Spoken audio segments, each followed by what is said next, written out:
Hello and welcome to the show, Exile Minds podcast. Hey there, see you in the chat, Iwox. How's it going? You alright? Have you had a lovely day? You all get on camera. Liam Martin, Exile Minds podcast. A bit late today, sorry about that, brother. So I had a few technical issues just scheduling. I'm still ironing out a few creases, learning how to do this. But yeah, I'm here. Better late than ever, I figured. Although I'll cross over midnight, so I'll be the next day. But anyway, yes. Liam Martin, Exile Minds podcast. Episode 21 today. And the date is the 22nd of February, 2023. Blasting through the shows. So number 21 today. I'm trying to get loads of content out this year. So the topic today on the Exile Minds podcast is a bit of a wild one. Tonight's show we're going to cover, in fact, some say it's the wildest, but yeah, one of the wildest conspiracies out there in conspiracy land. In fact, so wild that it was the inspiration, it was a real life inspiration for the TV show, for a popular TV show, Stranger Things. So I'm going to have a look at this, the Montauk Project. So titled the show, Montauk Point, Stranger Projects, because this is a show about black projects. And black projects, for any listeners that's not familiar with the term, black projects is the notion that there's, when governments, militaries want to have the best technology, and so they can't always justify it necessarily, or they can't get the funding for stuff, but they feel it's essential and they've got to do the thing, so, you know, they will skim some money off somehow, you know, whatever way they can, and then they'll be off the books kind of projects, you know. I suppose a bit like in wartime scenarios, that kind of stuff, you know. 'Cause like famously there was the wonder weapons of the Second World War. People were trying to sort of find them kind of things. I suppose some of them would have been considered black ops, I guess, kind of super secret projects or whatnot. And your best stuff is going to be super secret. I mean, famously, the Blackbird SR-71, and that was made in the 60s, I think, it was 70s, and it was kept secret for a long time. If I just look that up, actually, the Blackbird. Just to prove the point there, what we got? Nice. Where's my screen? Here we go. Screen shared. Can get it. Oh, yeah, SR-71. The famous, almost the same as me, famous for Liam Martin. The Lockheed SR-71 Blackbird. Yeah, it was retired in 1999. Yeah, let's see when it was first built, because I know they didn't announce this. My point is that, you know, you get some technologies that do come out, like, way later than about them. So yeah, the first introduction of this was in 1966. And props it's because the SR-71, it sticks in my head, it's the 70s. But it might have been more like the 80s before it was announced, actually. But anyway, yeah, just a little side note there. So, Montauk Point. So, this is a show, this is especially wild conspiracy, this one. We're going to have to cover it because, yeah, it comes off of the back of... it ties in with the Mark Ultra stuff. It's all that. It's that same thing that we've kind of covered and we keep coming back to because it's relevant. We've got the scientific remote viewing. You know, we haven't done a show specifically on this. We've got the well-known MK Ultra programs using LSD on soldiers and trying to create super soldiers, mind control experiments, which is basically just an extension of taking it further of what people were trying to do during the war. Trying to make super soldiers.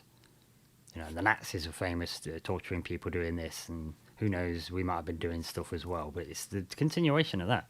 You know, it's it's Captain America stuff. That's what it is. The Hulk, same thing. That's what you ended up getting these superheroes in the comics, because these kind of, you know, military experiments and that.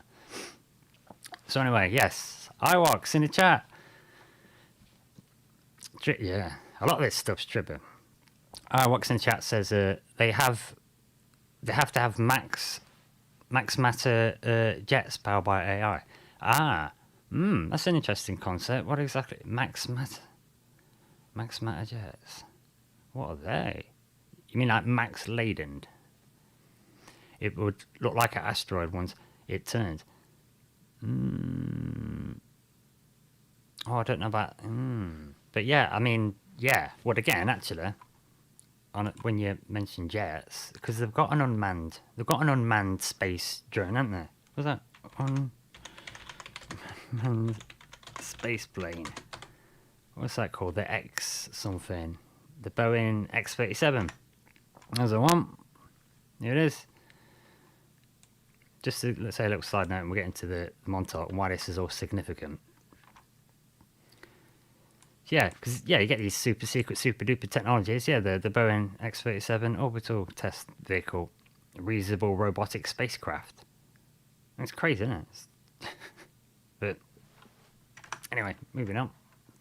So,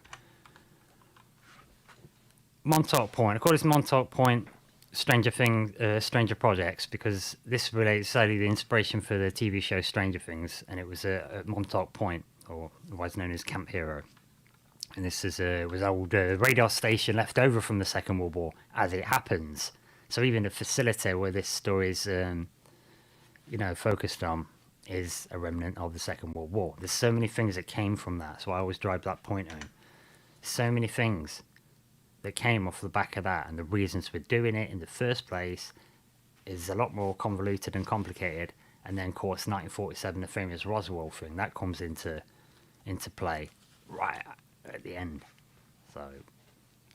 So the Montauk Project. It is a conspiracy that alleges, just to preface you, it alleges that there was a series of United States government projects that were conducted at Camp Hero, or Montauk Air Force Station at Montauk Point in New York, an old radar facility left over from the Second World War. And the story goes that it was done for the purposes of developing psychological warfare techniques.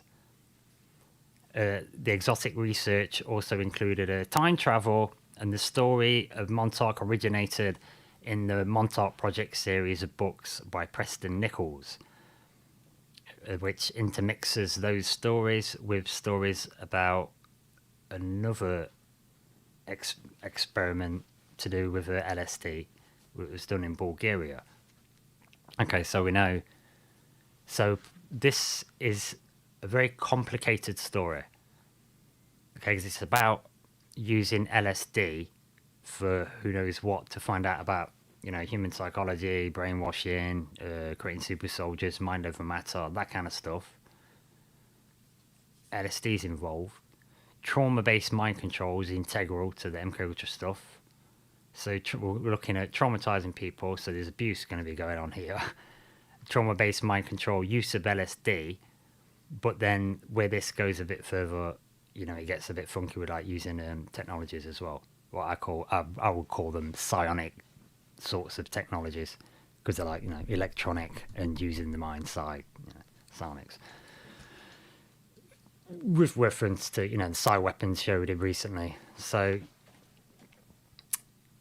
yeah, time travel, psychedelic drugs, trauma-based mind control, and then like say inspiration for Stranger Things, which is then the technological aspects where that's talking about opening portals, or there's a person doing it, interestingly, in Stranger Things, rather than like a machine like we normally think of. So let's go into it. So yeah, the TV show Stranger Things, if you it's really popular, I presume a lot of people have heard of it, sort of thing. But if you're not, there we go. It's a great show. It's on 4 seasons now, I do believe. I think there's going to be a 5th one, they've promised. So yeah, it's a great show. Stranger Things. I'll quickly read if there's a quick blurb. When a young boy disappears, his mother and a police chief and his friends must confront terrifying supernatural forces in order to get him back.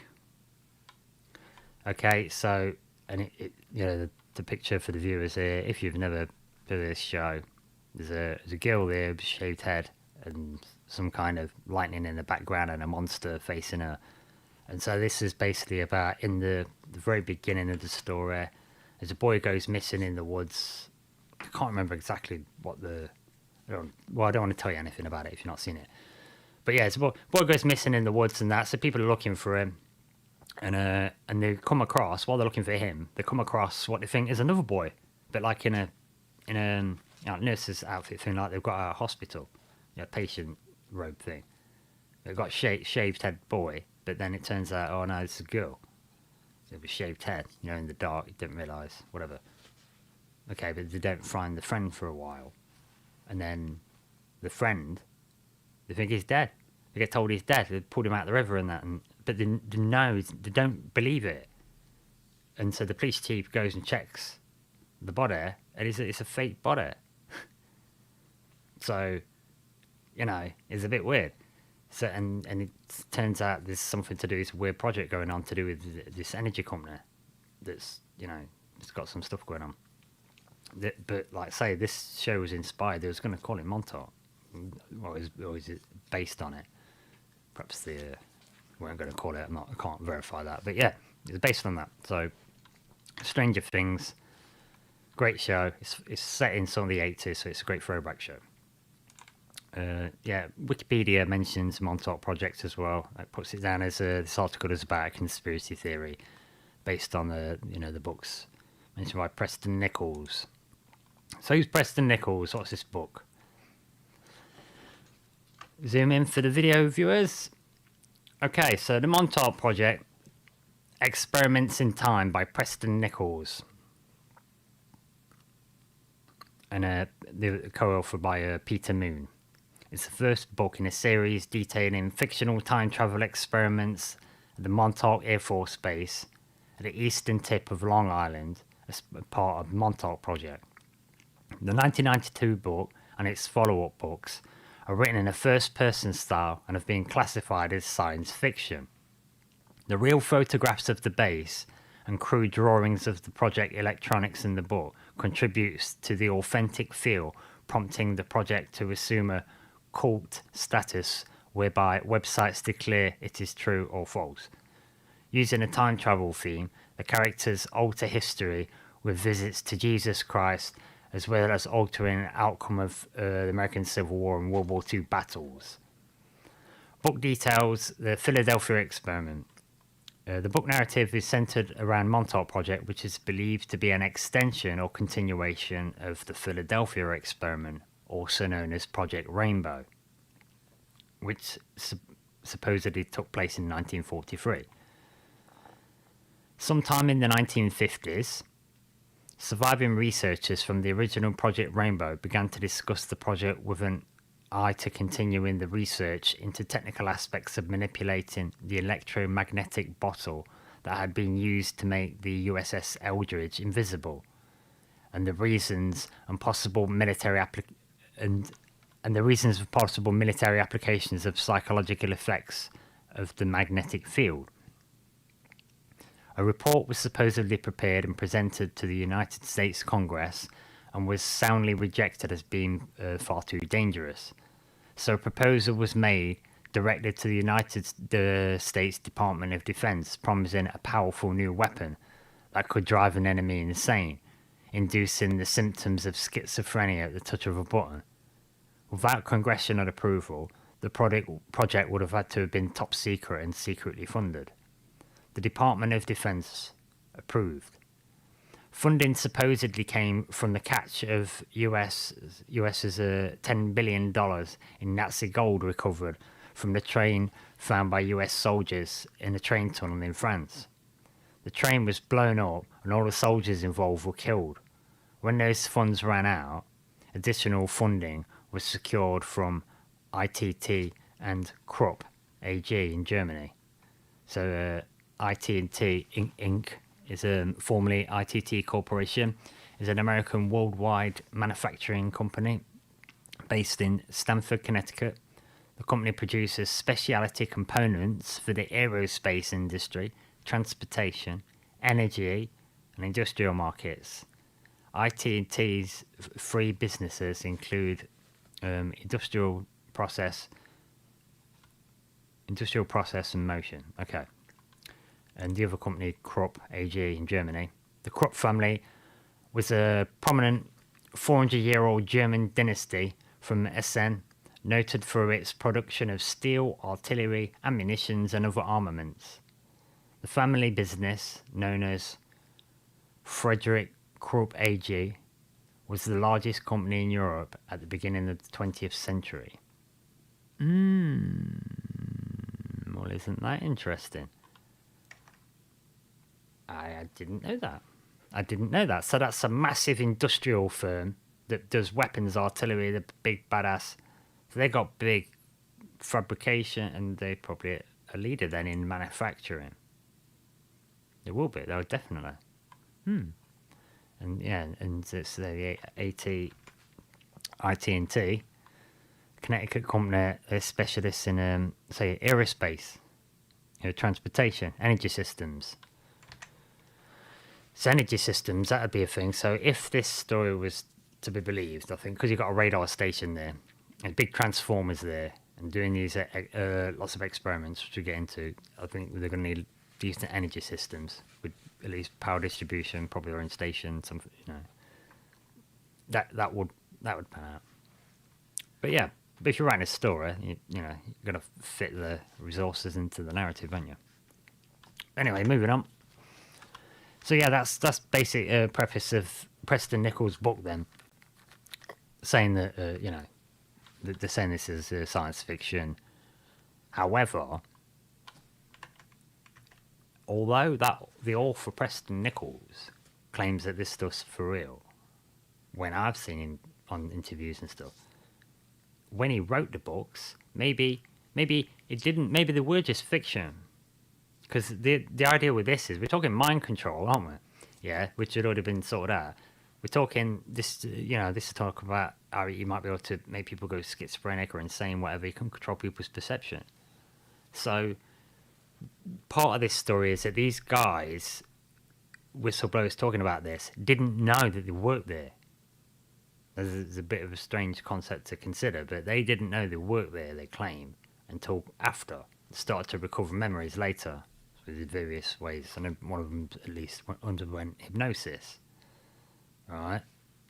So, if you've got mind control stuff going on, practicing stuff, with MK Ultra stuff, and this is, and you got the remote viewing in the 70s, you got 60s, 70s to be doing that anyway. It's no stretch for the imagination to think you could, wipe people's memories. The flashy thing. Like Men in Black. Give them the flashy thing. Just saying, it's in the pop culture. Well, anyway. So you don't know, do you? So it could be. But, okay. He also talks about in this book about the Bulgarian experiments. And so we'll have a quick look at that because it's mentioned in this book, and it's also LSD experiments. This is from Atlas Obscura, who incidentally offer a free book if you give them your email address. Amazing places around the world. Anyway, so before I read this article on Atlas Obscura about the Bulgarian experiments, let's see anyone in the chat. Iwax, no comment here. Okay, so it would look like an asteroid wouldn't turn in once. Like something that's thicker for a high G-force for it turns, number one. I want to make the sensory deprivation tank they use. Oh, okay, sensory deprivation tanks, yes. Well, this is all part of it, like the altering perception. And this is why I'm starting with the LSD and driving that bit home, because it's all about consciousness. This is what this stuff's about in terms of the nature of reality. We're starting to find out, like with the book, is it Donald Hoffman, The Case Against Reality, that particles aren't exactly, they don't fundamentally exist. It's the consciousness that's making everything exist, and somehow then you get the particles as a result of that. They're not the things creating the stuff, it's the way around. It gets complicated. So yeah, the sensory deprivation tanks, for listeners that have not heard of these things, it is where you literally, there is a phenomenon where when people have been held in captive, Terry Waite famously talked about this, a British guy that got held in captive, I think it was in the 80s, was it in the 90s? Anyway, Terry Waite, it was held captive for a long time, and it's held in darkness. And when you're held in darkness for a long time, you got no sensory input. You start to get like hallucinations, but flashes. The same kind of thing that meditators talk about, and that is why meditators go and sit in dark caves. That's why hermits in the tarot, Hermes Trismegistus, thrice great, the hermit in the tarot, yeah, he lives in a cave. Hermits live in a cave, in a dark cave, cutting off the stimuli, so it's just themselves, and then they start kind of getting a clear signal. So when you're in darkness, you do start getting flashes and stimuli, like hallucinations. But there's something else. They're not just all random things. No, scientists will say it's brain trying to make sense of stuff. I think that's kind of how they explain it. It's expecting stimuli, so it tries to make some. So LSD and perception altering is a thing. And even just changing the language and censoring people and changing words and that. So you can't say this. That censors your perception. Your language makes the world. The world is made of language. So you've got to be careful with this stuff. Perception matters. That's why social media does change your brain. It's been shown in studies. But anyway, Atlas Obscura. I'm going to quickly go through this article with the communist LSD Bulgaria experiments, and then we'll head towards a break, and then we'll really get into this Montauk stuff. So, from links in the description, Atlas Obscura, the early state-sanctioned LSD experiments in communist Bulgaria. Bulgarians were tuning in, and dropping out long before hippies. I like that headline by Jordan Trodorov, 25th of May, 2016. There's a nice picture here of the people conducting the experiments, and doctors and nurses there in white coats. There's a Professor just naming the doctors there. Professor Maria on the first row. There's a Professor Maria Boyadjiva with colleagues from the multi-profile hospital for active treatment in neurology and psychiatric at St. Naum in Sofia, Bulgaria. LSD is usually associated, I'll highlight the bit that I'm reading. LSD is usually associated with the hippies counterculture of the late 1960s. What has not been known until recently is the dozens of experiments, including the psychedelic drugs that were carried out in the communist Bulgaria from 1962 to 1968 by the Bulgarian psychiatrist Maria Boyadjiva. Among the human guinea pigs were doctors, artists, miners, truck drivers, and even prisoners and mentally ill patients. These research subjects were involved in some 140 trials. Years before Timothy Leary's famous 1966 exhaustion to tune in and drop out, and the Beatles' Lucy in the Sky with Diamonds, LSD experiments were taking place in Bulgaria in the early years of the Cold War, where recreational drugs were completely unknown. Mind you, this was all happening legally and with the state's blessings. Hey. These days, they are doing Amanita muscaria, starting to study psychedelic mushrooms in New York. Happen to notice? Oh, who's new in the chat? Mike of Troubled Minds, Michael Strange. See, I didn't even tell anyone. You found me. You're like the Terminator. Hardest working man in radio, look. I bet he's writing a show whilst doing a show, whilst messaging me and coming to my humble podcast. Cheers, Mike. Woo! I'll do my Matrix thing just for you, look. Hey. Woo, get me out. Or bring me in. Hey. Anywho, yes, drugs. Let's talk about drugs, Mike. Let's talk about Bulgaria. Cheap beer and drugs. Right now. Hey. Right, so yeah, Bulgaria experiments. Long before Timothy there, let's move in, zoom in. Yes. Yes, so The experimental reproduction of psychosis was the aim here. So yeah, they're doing these LSD experiments, man. I mean, come on. So yeah, the reproduction of psychosis in mentally healthy people was a hot topic in pharmacology and experimental psychiatry circles of World War II. So they were doing this stuff, like I mentioned, doing these kinds of experiments anyway. Psychiatrists clamoured to use the so-called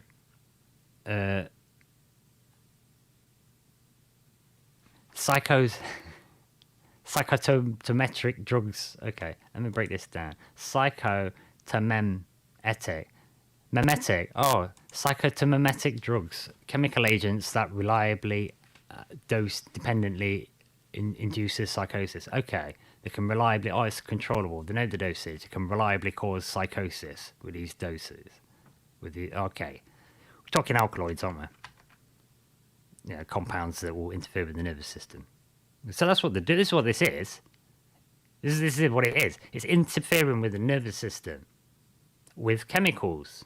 Okay, there. But now we've got interfering with the nervous system with psychological exploits, which are also developed during this time with repeating things over and over again. It's basic problem brainwashing. Yeah? And other things, you know what I'm saying? Keep plugging the same stuff, pushing narratives here. Psychological, that's your psychological inroads. Here's your chemical inroads, like we talked with the side weapons. There's chemical ways to do it, electronic ways to do it, and word magic ways to do it. Because your language describes the world just in a causality, physical, normal, without it. How do you transfer information? Most of your experience is memories. Think about it. It's memories. You're doing everything from imagination and memory. If people are messing with that. Anyway. It gets me wound up. But, let's have a look at some chemical compounds. So yeah, they're doing that. So they were doing this in before the 60s and before the the LSD craze and the counterculture. So yeah, just to show that Preston Nichols, that's what he was talking about. Now, like I say, it sounds wild, and so Wikipedia just calls it straight up conspiracy based on these books. Let's try a different angle then. So from allthat'sinteresting.com, just so we've got, a different angle on the story. These guys think it's okay. So this is from an article that was published May the 7th, 2022. And here he explains it like this. Allegedly conducted on the east end of Long Island during the Cold War, Project Montauk was a secret military experiment to develop psychological warfare with abducted children. So they've added that bit in there, the children aspect. And there is a children aspect to this. And this is another reason why this is like, conspiracy theory story, because it's complicated, ties in a lot of difficult science to get your head around, mind-bending concepts, and it involves kids getting abused. That's the aspect of Stranger Things that we see. And it's known that's what they did. Do it with culture stuff and, even joke about it in Marvel's Agents of S.H.I.E.L.D. or the Marvel stuff, right? Where they go to Hawkeye and find out he's got a family, and Tony Stark's like, what are these, like mini agents? Because that's kind of the thing. They kind of do that. And then they say that with the Black Widow. She says, when she goes to get Banner to call him in, is the Hulk and the little girl. And she's like, they're a bit young to be using her as a spy, aren't they? And she's like, I was that age when I started. That kind of scene. Butchering the quote a bit, but it's making the point even in the Marvels that, yeah, we use kids. We'll train kids, and guess what? Guess who else use kids as human shields? Certain places that America's allied with, and Britain. But they do. They're known for it. I don't want to say the name, but anyway. So this, crazy or not, these are the methods, things get done. So this article from allthat'sinteresting.com. What time we are? I don't have to jump in for a break or just blast through it because I come in late today. Oh, I'm supposed to do the brakes, aren't I? Oh, I'm about to trim it. All right, we'll jump in for a break quick.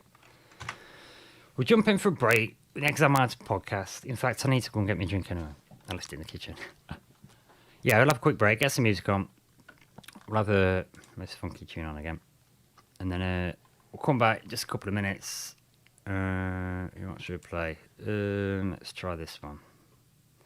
Let's try this. Nice funky bump. I've been making more tunes for you for the show, so that's how it goes. Going forward. Okay. Exam Minds podcast. Quick break while I can get me drink out of the kitchen that I just left. Hey, wait. Nice one. Back in just 2 ticks. Exam Minds podcast. Liam Martin.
Welcome back to the show. Exile Minds podcast, February 23rd, 2023. With your host, Liam Martin, the super duper famous Liam Martin, with episode 21, Montauk Point, Stranger Projects. So we talked a bit about how, there has been experiments done into seeing what sort of mind control type aspects you can do with chemicals and LSD. I've seen the Bulgarian Experiment.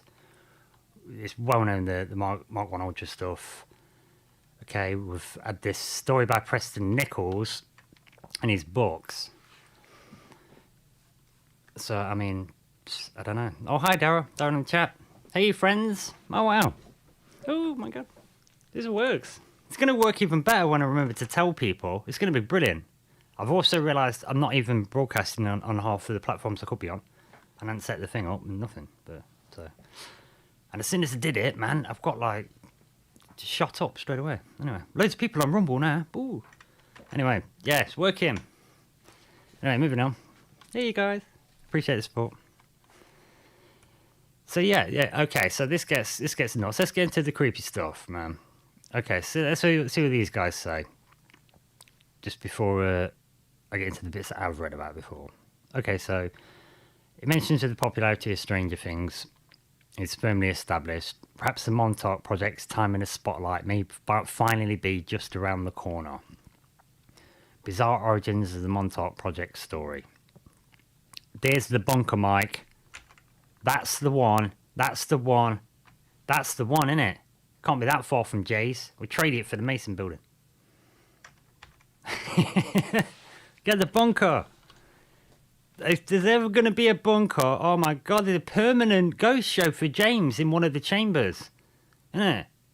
Like permanently haunted. Anyway, who knows? We'll put them in that room where they manifested the monster. We'll all dare each other to spend the night in there. Anyway, no, let's not. Let's not do that. Portals. This involves portals, man. So yeah, anyway. The Montauk Project narrative got its start because of the books, okay? It's got these maps here and whatnot.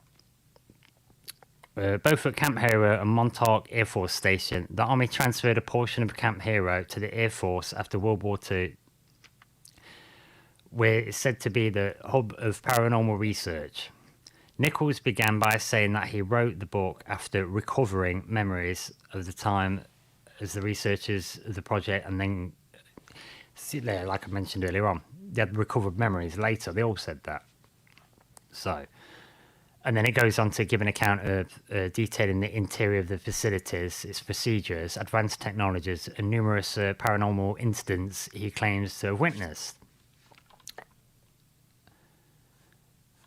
So I'm going to interject here instead of reading the normal spiel, because yes, it was a picture. I'm a bit late because I'm not very organised, but also because I was trying to find these two pictures that are related to this story that are really hard to get these days. That used to be a lot easier.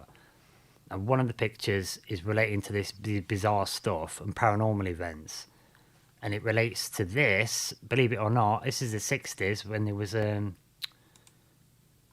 when they were talking about, doing in the 60s. They know about this stuff, right? They know about the Mach 1 Ultra stuff. It's in the pop culture then. Look, the time I remember watching this show when I was a kid.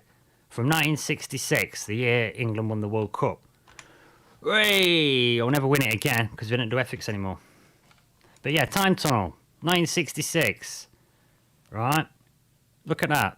It was about a tunnel, some project that they had, and they had this tunnel. They pull you through time. And it's got the spiraling, black and white spiraling hypnosis theme, and that's what it was. You had to go floating through the tunnel, and that show, when I found out about this Montauk stuff, it reminded me of that straight away. And when I watched that show, even though it's an old corny 60s show, some of these shows resonate and feel like there's the truth bits in there.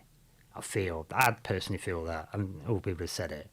And this is one of them shows. And Invaders was another like corny black and white show that felt kind of, because the guy did find something, investigate, and then he'd quickly go and run and get his camera, and it'd be like 4 hours later by the time he drove back, and then they've cleaned it all up. It looks like nothing was there, and there's all rust on the walls and stuff, and you're like, man, they've done a good job at cleaning that up, making it look, you know what I mean, clearing it out.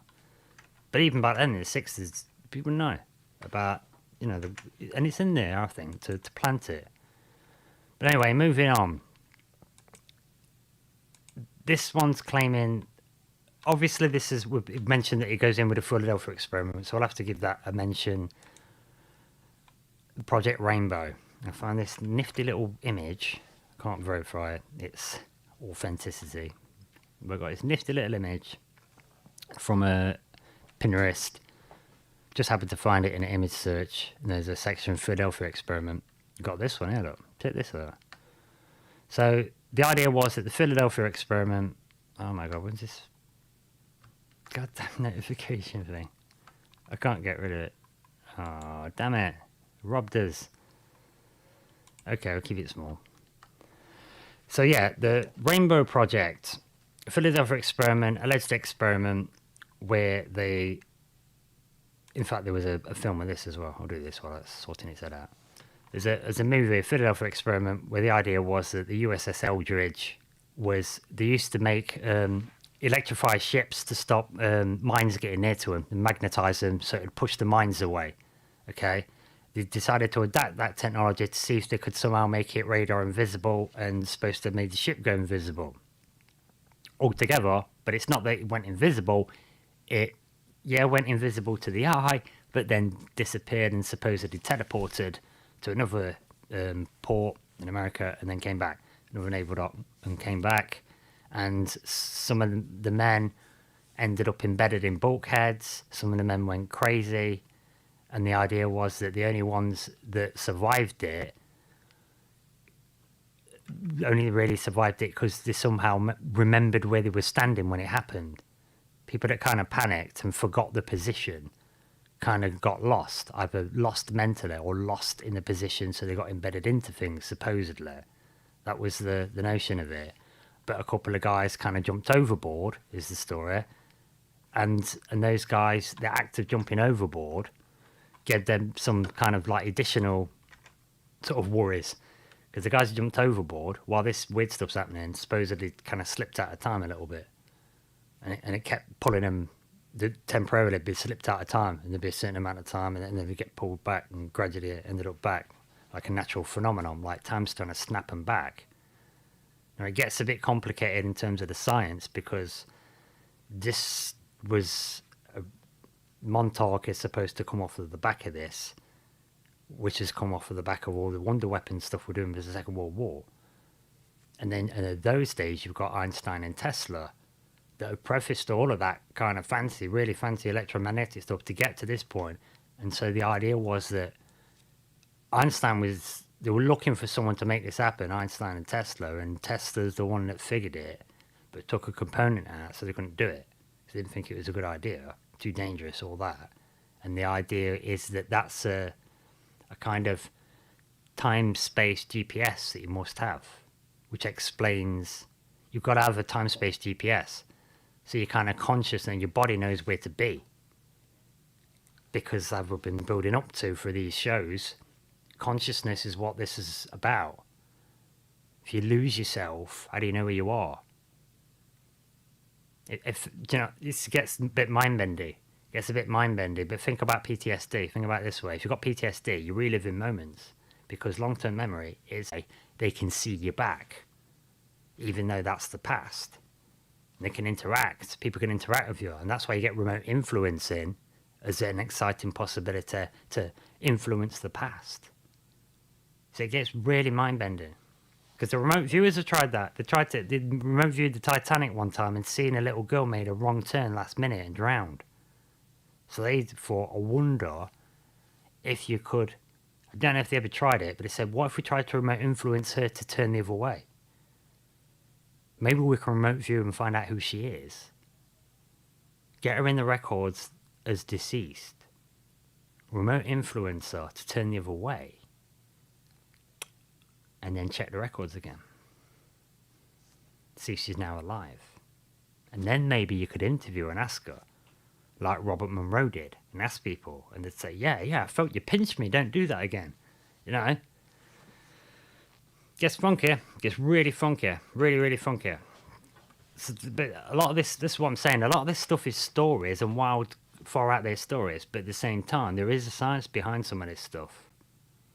And we're starting to crack some of this science, and it's in the public domain. We just have to find it by having these conversations, and, you know.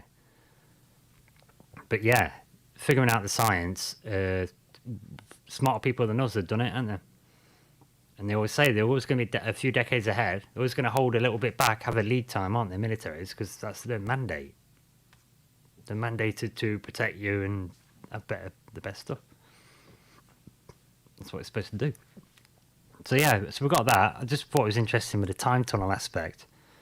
And because they mentioned the kids are getting abused as well, and it's in Stranger Things. Well, they're also claiming in this, if you read into this stuff, that, you know, so that's got invisibility. They're also claiming that this time tunnel aspect comes in because they're saying they had one of these things, and you had to manifest the place. You got to manifest it, and then you can go to it. And because you're doing time travel, they were saying they were able to manifest the place, to focus on a person, and then grab that person momentarily, like in a fraction of time. Grab them, do whatever you want to do, and drop them back a fraction of the time after you took them. So it's like there's just a tiniest glitch in the matrix, and then it's all happened and done. Like the ultimate screen memory, because you really didn't go, but you did. You didn't go anywhere. You were just walking down the street. Just a little funny moment. Maybe you don't even notice. And that's why they were saying they didn't remember stuff. Maybe they've been drugged up. We think of it like that. But no, maybe not. Maybe it's the consciousness aspect. It's just a result of the type of technology they were using. Because I remember Ralph Ring saying when they made the UFO, that's a story I might get into, Ralph Ring's story. But he was a guy that was hired to make this, he had to do this challenge to make this particle pass between these magnets without being perturbed. And he ended up figuring out to do it by using air compressors just to hold it in place as it goes past it. So like air would float it, stabilize it. And they told him to throw his work out and don't solve it again because they need the grant money to keep coming in. And that's when he realised a lot of this is BS. So he went and took some of the knowledge he knew from electrical engineering, went with someone else who had a bit of money to put into it, and then made a UFO in the desert. And they said you had to control it through consciousness and think the place. But you had to think the place as a colour, and they had to think like aquamarine. And so they think aquamarine and go and take a couple of people to try it out, and then say, hey, you got to put stones and dirt and flowers, whatever, in your pocket, because when we go back, you're not going to remember. And they think, you what, and they do it and take them back, and then they're like, are we going to go then? So I mentioned this the other day, and they'd say, check your pockets, it's got stones in, and they'd find stones, and like, what the hell is some kind of trick? And they'd be like, no, you'd have to explain. It takes a while for the human brain to get used to this stuff first few times. So maybe that explains a lot of the weirdness with the abduction phenomenon. You know, what do you reckon? I mean, it just gets so complicated. It gets so complicated. The UFO community from Iowax, comment in the YouTube chat, UFO community will reinvent the idea of socks as we know it. Well, yeah. Why not? Why not? Why not socks that we can walk on water with metamaterials? And funnily enough, I was going to bring up metamaterials, so we have too much time. But yeah, because metamaterials, because it's talking invisibility. All right, let's do this quick. Has anyone seen this? Remember this? You've probably seen it, a lot of people. If not, on the video, and look it up, links in the description. There's a famous video from the Iraq War, the second one, Desert Storm 2, where it appears that there's a guy comes running from the right-hand side of the screen behind a troop transport or a tank or something, behind this American armoured unit. It looks like they've got a guy cloaked. Like, like Ghost in the Shell type stuff. Or Predator. So let's just check this video quick. I'll mute it just in case. Alright, check this video. From right to left of the screen, from about where the wall is on the right of the screen, it's going to run just behind that tank thing. Ready? Here we go. Let's just play it now. Oh, someone's put a red ring around it so you can see it. That's handy. Yeah, check that again. I'll just quickly rewind it, and I think it does a few replays. Just kind of appears last minute. It was invisible while it was exposed, and then last moment kind of.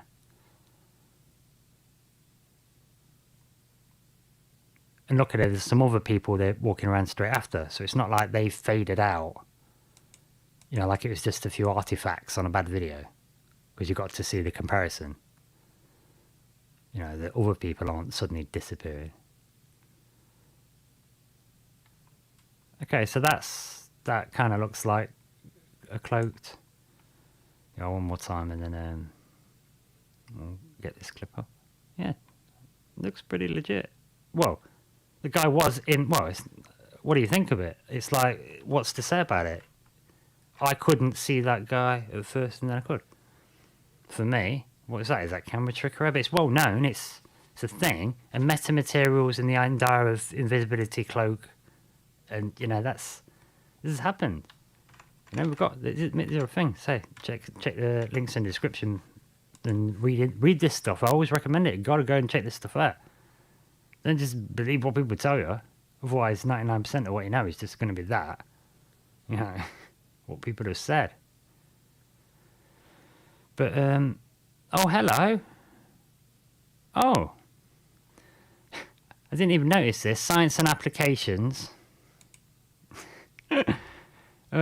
Like people, Professor Sir John Pendry, father of metamaterials, spoke about the future of metamaterial. Only just noticed, bearing in mind I did a bonus show on MyLab, I did the MyLabs and the Falklands Black Island goo war thing. Look, the first thing it says in this editorial for this about metamaterials, boom, Marconi Company. In 1995. When consulting with the Marconi Company in 1995, Professor John Pendry uncovered exotic structures that gave negative permittivity to negative permeability, respectively. In 1999, Professor Pendry introduced the split ring resonator, the SRRs, and later in 2000, Professor Smith and Professor Sheldon Schultz experimentally showed that periodic array of SRR and continuous wires previously proposed by the professor could exhibit simultaneously negative values of effect preemptively and permittively at the same frequency. This is to do with, metamaterials, and this comes up with Marconi with the black goo stuff, right? And then SRRs, these split ring resonators, that's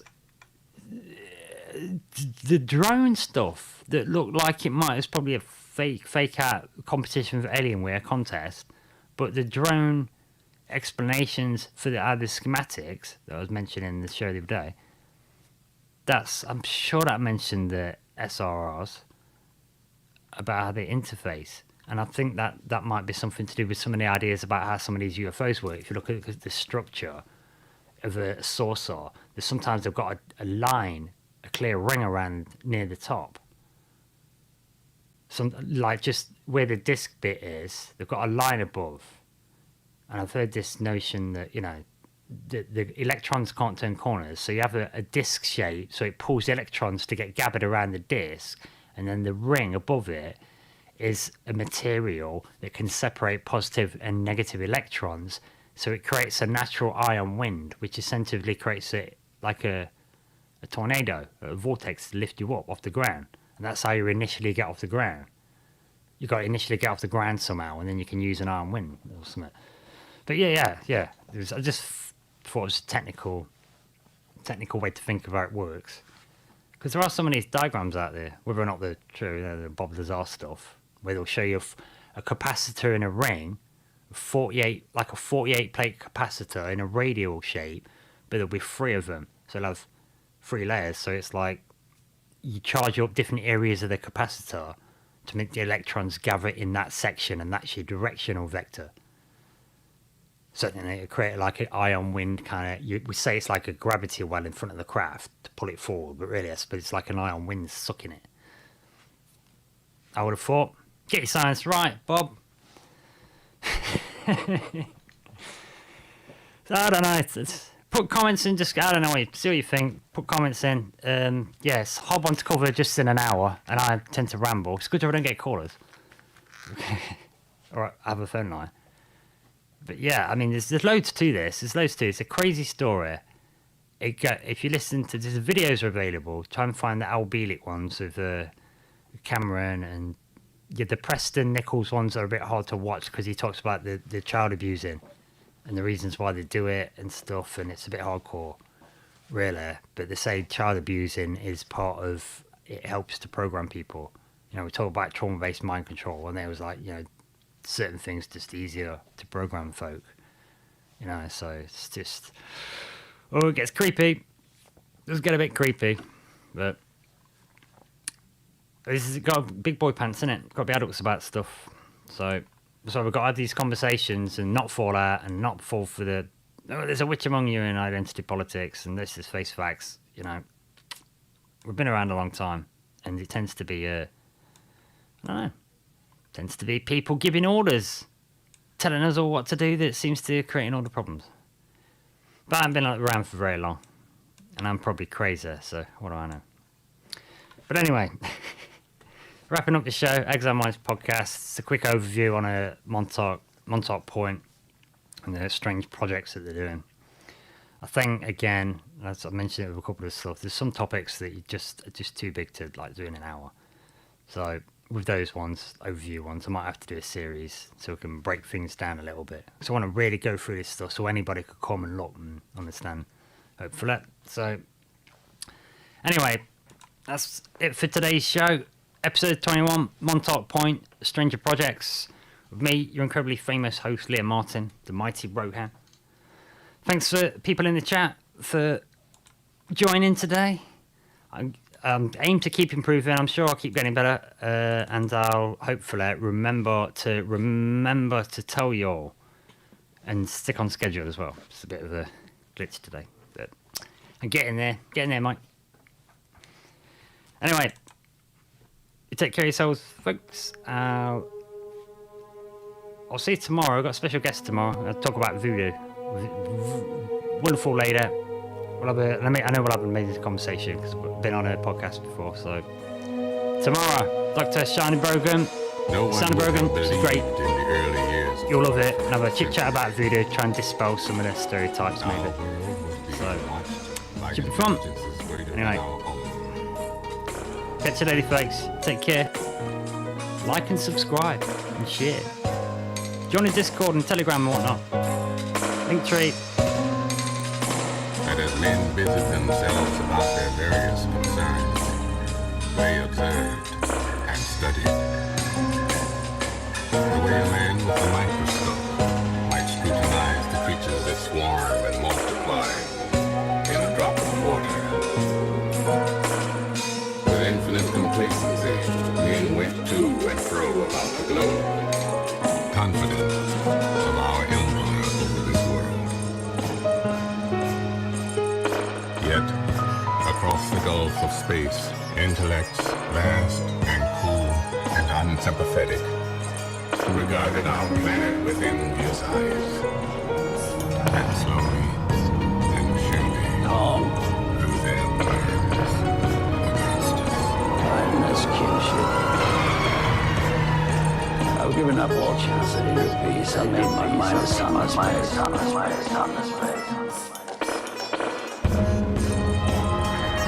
I share my dreams with ghosts. I wake up every day to an equation I wrote 15 years ago from which there's only one conclusion. I'm damned for what I am. My anger, my ego, my unwillingness to yield, my eagerness to fight. Has set me on a path from which there's no escape.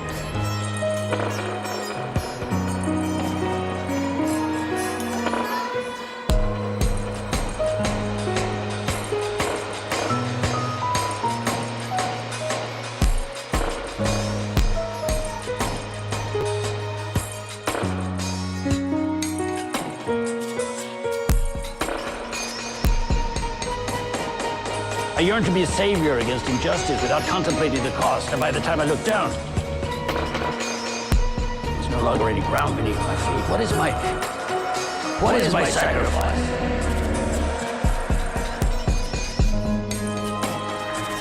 I share my dreams with ghosts. I'm condemned to use the tools of my enemy and defeat them. I burn my decency for someone else's future. I burn my life. I make a sunrise that I know I'll never see.